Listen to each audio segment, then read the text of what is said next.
पुनर्जन्म एक ऐसी कहानी होता है, एक ऐसी पहेली है जिसे लोग आज भी पहेली समझते हैं। कुछ लोग इसको जानते हैं, कुछ लोग इसको नहीं मानते हैं और कुछ लोग कहते हैं ये सब ढोंग है।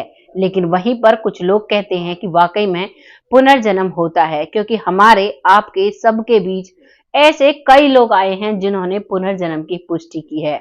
आज का जो केस पुनर्जन्म का मैं लेकर आई हूं, ये केस जिसमें वैज्ञानिक भी हार गए, वैज्ञानिक भी जान गए इस बात को, और ये केस स्पष्ट होता है सपनों के द्वारा। आइए जानते हैं इस केस के बारे में। इस केस में एक लड़का होता है जिसे रात को सारी एग्जैक्ट लोकेशन दिखाई देती है। कैसी वो लोकेशन थी, कहाँ का वो लड़का था, क्या उसका नाम था, आइए जानते हैं इस सच्ची कहानी को। नमस्कार, मैं महक चौधरी आज आपके सामने एक पुनर्जन्म की ऐसी कहानी लेकर आई हूं जिसमें एक लड़का छठी क्लास में पढ़ता है जिसका नाम होता है करण। करण छठी क्लास में पढ़ता है और जब वो सोता है तो उसे रात को ऐसे सपने दिखाई देते हैं। उन सपनों में वो एक जगह पर जाता है, धुंधला धुंधला सब कुछ है, लेकिन वो उस जगह को नहीं पहचान पाता है। धीरे धीरे समय निकलता है, रोज उसे एक ही सपना दिखाई देता है और सबसे पहले सपने में दिखाई देता है कि उसी का शरीर पानी में तैर रहा है। छठी क्लास में है और जब वो ये सपना देखता है तो वो रात में ही डर कर चिल्लाकर उठ जाता है, और जब वो उठता है तो उसका सारा शरीर पसीने में भीगा हुआ रहता है। जब वो अपने माता पिता को इस बात को बताता है तो उसके माता पिता बहुत परेशान हो जाते हैं। दरअसल इस बच्चे का जन्म रांची में हुआ था, जो कि छत्तीसगढ़ में ही है, और यहाँ पर वो रहता है, पढ़ाई लिखाई करता है, परिवार वेल एजुकेटेड है, कोई भी इस चीज से इत्तेफाक नहीं रखता है, कोई भी दोबारा जन्म में विश्वास नहीं रखता है। अब इस बच्चे को भी समझा दिया जाता है कोई दिक्कत नहीं है, कोई परेशानी नहीं है, ऐसा होता रहता है, ऐसे सपने आते रहते हैं। बुजुर्ग कहते हैं क्या सपने की माया, कहीं धूप कहीं छाया। कभी आपको धूप दिखेगी, कभी आपको छांव दिखेगी, कभी सपने में आप राजा बन जाते हो, कभी सपने में आप फकीर बन जाते हो, लेकिन वाकई में ऐसा नहीं होता है। छोटा बच्चा है, इस बात को समझ जाता है। धीरे धीरे जीवन उसका निकलता है और वो 10th क्लास में आ जाता है। 10th क्लास में वो अपनी पढ़ाई में इतना होशियार होता है, बहुत अच्छा होता है, और 10th क्लास में उसके 94% नंबर आते हैं। धीरे धीरे वक्त निकलता है, सब उसे अप्रिशिएट करते हैं, सब उसे शाबाशी देते हैं कि तुम तो बहुत तेज हो पढ़ने में। लेकिन अब जैसे जैसे वो बड़ा हो रहा था, धीरे धीरे उसे वो चीजें जो सपने में दिखाई देती थी अब वो क्लियर दिखने लगी थी।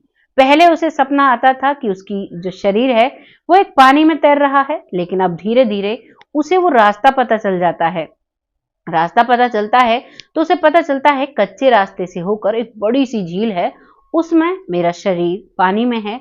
और अब धीरे धीरे और आगे चलता है, वो 11वीं क्लास में आता है तो अब उसको पता चलता है वो पानी बह रहा है और उस बहते पानी के साथ उसका शरीर बहा जा रहा है।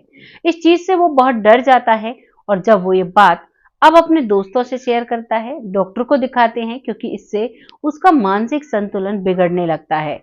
उसे वो बातें दिखाई देती हैं, वो बातें याद आती हैं जो उसे बहुत परेशान करती थी, और उसे ऐसा लगता था मानो मैंने ऐसा कभी पहले जिया है।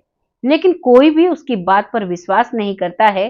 तब उसके दोस्त कहते हैं कि भाई तू मेडिटेशन किया कर, उससे तुम ठीक रहोगे, उससे ये सपने नहीं आएंगे।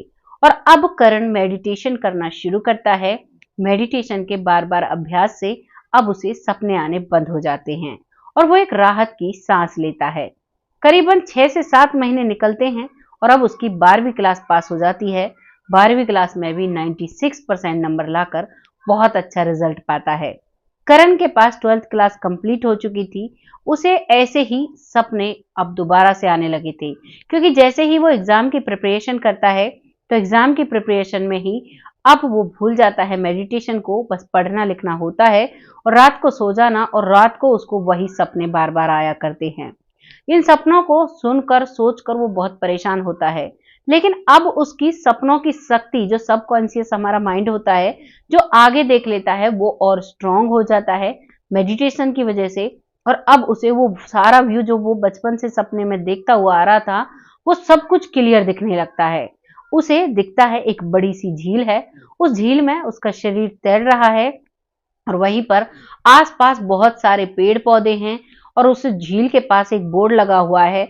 उस बोर्ड पर नाम लिखा हुआ है, उस बोर्ड पर नाम लिखा हुआ है प्रसादा गांव। अब प्रसादा गांव देख लेता है। अब उसे समझ नहीं आता है कि प्रसादा गांव कहां पर है, कौन सी जगह पर है, ये झील कहां पर है। वो फिर इस चीज को दिन भर सोचता है, लेकिन फिर वो दूसरे दिन सोता है। अब की बार फिर से वही सपना आता है और प्रसादा गांव के साथ लिखा रहता है, छत्तीसगढ़ रायपुर प्रसादा गांव। जब करण को ये सारी चीजें पता चल जाती हैं सपने में, तो वो अब सुबह उठकर अपने पिताजी से बात करता है। कहता है, पापा मुझे रायपुर के, छत्तीसगढ़ के रायपुर में, और वहां पर एक आरंग विकास खंड में, रायगढ़ आता है, आरंग विकास खंड में प्रसादा गांव आता है, जिस गांव में मुझे जाना है। अब जब इतना एड्रेस वो बच्चा बताता है तो माता पिता परेशान हो जाते हैं। उसका पिता गूगल मैप निकालता है और उस पर उस एड्रेस को डालता है। जैसे ही वो एड्रेस डालता है तो उसे सब कुछ पता चल जाता है। वाकई में वो जगह है, वो झील भी मैप पर दिखाई जाती है कि वाकई में ये झील है, जिसके बारे में बचपन से बताता चला आ रहा था। और अब यहाँ पर जो करण है, उसके पिता का एक दोस्त होता है। वो जो दोस्त है वो रायपुर में रहता है। अब रायपुर में तो वो रहता है, लेकिन उसे भी प्रसादा गांव का पता नहीं है। जब रायपुर में वो अपने दोस्त से फोन मिलाते हैं और उससे बात करते हैं कि हमारा बेटा प्रसादा गांव जाना चाहता है, वहां पर एक झील है, उसे देखना चाहता है, तो इसी बात पर अब वो कह देते हैं कि कोई बात नहीं, अगर यहाँ पर दिखा रहा है गूगल मैप तो यहाँ पर मिल जाएगी, एक बार तुम यहाँ पर आ जाओ, फिर देखते हैं, ढूंढ कर मिल जाएगी। अब दोस्त के कहने पर वहां के लिए चल देते हैं। जब वो वहां के लिए तैयार हो रहे थे तो करण को डर लगने लगता है। उसे दिन में ही पसीने आने लगते हैं। वो अपने पिताजी से कहता है कि पापा, कहीं ऐसा तो नहीं जब मैं उस झील पर जाऊंगा, मेरी वहां पर जाकर मौत हो जाए, मैं उस झील में तैरने लगूं, कभी मुझे पहले से ही ये पता चल रहा हो। अभी तक उस बच्चे को नहीं पता था कि वो उसका पिछले जन्म का किस्सा है या क्या है, वो नहीं समझ पा रहा था। माता पिता कहते हैं कि बेटा तुम चिंता मत करो, तुम हमारे साथ ऐसे चल रहे हो जैसे तुम कहीं घूमने के लिए जा रहे हो, और उन बातों को इतना दिल पे मत लो। जब माता पिता ऐसे अच्छे से समझाते हैं तो बच्चा समझ जाता है। और अब वो लोग निकल जाते हैं प्रसादा गांव के लिए, छत्तीसगढ़ के रायपुर के लिए। वहां पर छत्तीसगढ़ के रायपुर डिस्ट्रिक्ट में ये जो गांव पड़ता है, ये पड़ता है, और वहां पर भी आरंग विकास खंड के अंतर्गत आता है ये प्रसादा गांव। अब इस प्रसादा गांव के लिए वो निकलते हैं तो सबसे पहले वो रायपुर वाले दोस्त के पास पहुंचते हैं और वहां पर जाकर उससे मिलते हैं। वो कहता है कि हाँ, ये गांव शायद सुना है, पता नहीं है, चलो देखते हैं। तभी वो गूगल पर सर्च करते हैं और वो आस पड़ोसी से पूछता है तो उन्हें पता चल जाता है। और अब वो प्रसादा गांव पहुंच जाते हैं। प्रसादा गांव जाते ही सबसे पहले गांव के सरपंच से मिलते हैं और जब सरपंच से कहते हैं कि क्या यहाँ पर कोई ऐसी झील है जिसके चारों तरफ पेड़ हो, एक पास बोर्ड लगा हुआ हो, बोर्ड पर पूरे गांव का एड्रेस लिखा हुआ हो। इस बात को सुनते ही सरपंच साहब कहते हैं कि हाँ, हमारे यहाँ पर बहुत ही प्राचीन एक लेक है, एक झील है, वहां पर चलिए मैं आपको लेकर चलता हूँ। सरपंच पीछे बैठ जाता है। अगली सीट पर करण बैठा हुआ था और उसका पिता ड्राइविंग कर रहा था। करण बिना सरपंच के पूछे उस झील का सारा रास्ता बता देता है। बिना किसी गूगल मैप की मदद से उस झील पर वो लोग पहुंच जाते हैं। वो वहां पर पहुंचते हैं। वो उस चीज को देखकर बहुत खुश होता है। करण पहले से बहुत शांत था, लेकिन अब वो बहुत फुर्तीला, बहुत एक्टिव हो गया था। जगह जगह जा रहा था, उस झील को बड़े गौर से देख रहा था। अब वहां पर एक जगह पर जाकर वो खड़ा हो जाता है, जिस जगह पर हमेशा अपने आप को वो खड़ा पाया करता था अपने सपनों में। वहां पर खड़ा होकर अब वो झील के गहरे पानी को बहुत गौर से देखने लगता है। थोड़ी ही देर में उसका पिता उसके पास आता है और अपने पिता से कहता है कि पापा, इसमें गोताखोर जा सकते हैं या नहीं जा सकते। वो एक कड़क सी आवाज में बात कर रहा था। जब पिता अपने बेटे का ऐसा लहजा देखता है तो पिता कहता है कि बेटा, आपने झील देख ली, चलो अब चलते हैं। लेकिन वो डांट कर कहता है कि क्या तुम्हें समझ में नहीं आ रहा मैं किसकी बात कर रहा हूं? यहाँ पर किसी गोताखोर को बुलाइए और इस पानी के अंदर दिखवाइए क्या है। जब एक बेटा इतनी तेज आवाज में अपने पिता से बात करता है तो पिता भी कहीं ना कहीं डर जाता है। और अब पिता गांव के सरपंच से बात करता है और पूछता है कि यहाँ पर कोई गोताखोर है जो इस पानी में जाकर जांच कर सके। तो सरपंच कहता है कि हाँ, गांव में एक लड़का है जो गोताखोरी करता है, मैं उसे बुला देता हूँ।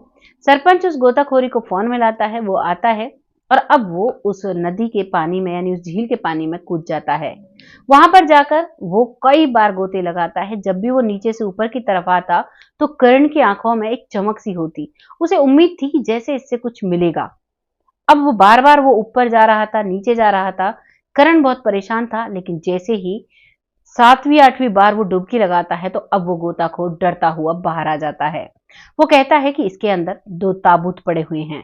जब वो 2 ताबूत का नाम लेता है तो करण कहता है कि इनको बाहर निकलवाओ। अब उसकी वही आवाज थी, वही एटीट्यूड था और ऐसा लग रहा था मानो करण के शरीर के अंदर कोई और हो। पिता भी डर जाता है, तुरंत पुलिस को फोन करते हैं और शहर से 2-4 गोताखोर बुलाए जाते हैं और अब उस झील के पानी की अच्छे से देखा जाता है। तो उन दोनों ताबूतों को बाहर निकाला जाता है।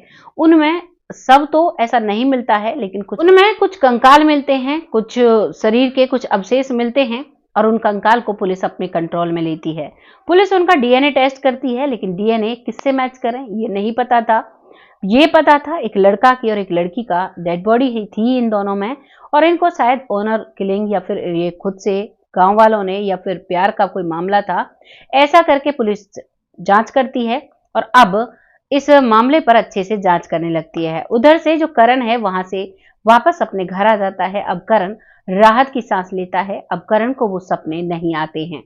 धीरे धीरे वक्त निकलता है। अब जो पुलिस है वो उन कंकाल पर एक चेहरा बनवाती है। जब कंकाल मिल जाता है तो उस पर कंप्यूटर की मदद से चेहरा बनाया जाता है और जब चेहरा बनाया जाता है तो वो चेहरा जो लड़के का चेहरा था वो करण से मिलता है।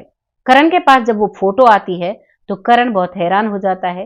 करण के माता पिता भी बहुत हैरान हो जाते हैं कि क्या वाकई में ऐसा हो सकता है, हमारे करण का जन्म पहले हुआ था और पहले इसे मार दिया गया था। सब इस सोच में ही थे। तब लड़की का दूसरी का फोटो आता है तो लड़की का जो फोटो है उसे देखकर करण सदमे में आ जाता है। दरअसल जो हमारे पिछले जन्म में हमारे साथ होते हैं वो लोग इस जन्म में भी हमारे इर्द गिर्द होते हैं। ऐसा ही इस केस में होता है। जो करण है उसकी एक प्रेमिका होती है, गर्लफ्रेंड आप कह सकते हो, जिसका घर वालों को कोई पता नहीं था। जो वो चेहरा बनकर आता है वो उसी प्रेमिका से मैच करता है। अब करण समझ चुका था कि हो ना हो ये वही है, पिछले जन्म में मेरा और इसका प्यार रहा था और अब भी इसीलिए हम उस प्यार को पूरा करने के लिए आए हैं। ये सारी चीजें वो सोचता है और ये केस अब यहीं पर रुक जाता है, क्योंकि इससे आगे इस केस में कोई भी अपडेट नहीं मिलता है। लेकिन एक व्यक्ति का हूबहू शक्ल मिलना, उसी व्यक्ति को वो सपने में दिखना और वही व्यक्ति उन ताबूतों को पानी से बाहर निकलवाता है, उस व्यक्ति का एटीट्यूड चेंज होता है, ये सब क्या है? कुछ लोग कहते हैं रीबर्थ यानी कि दोबारा जन्म नहीं होता है, पुनर्जन्म नहीं होता है। तो फिर ये सब क्या है जो हमारे सामने आ रहा है, जिस पर लोग रिसर्च कर रहे हैं, जिसके बारे में लोग जान रहे हैं? कोई भी नहीं ऐसे पता लगा पाता है क्लियरली, लेकिन पुनर्जन्म तो होता है।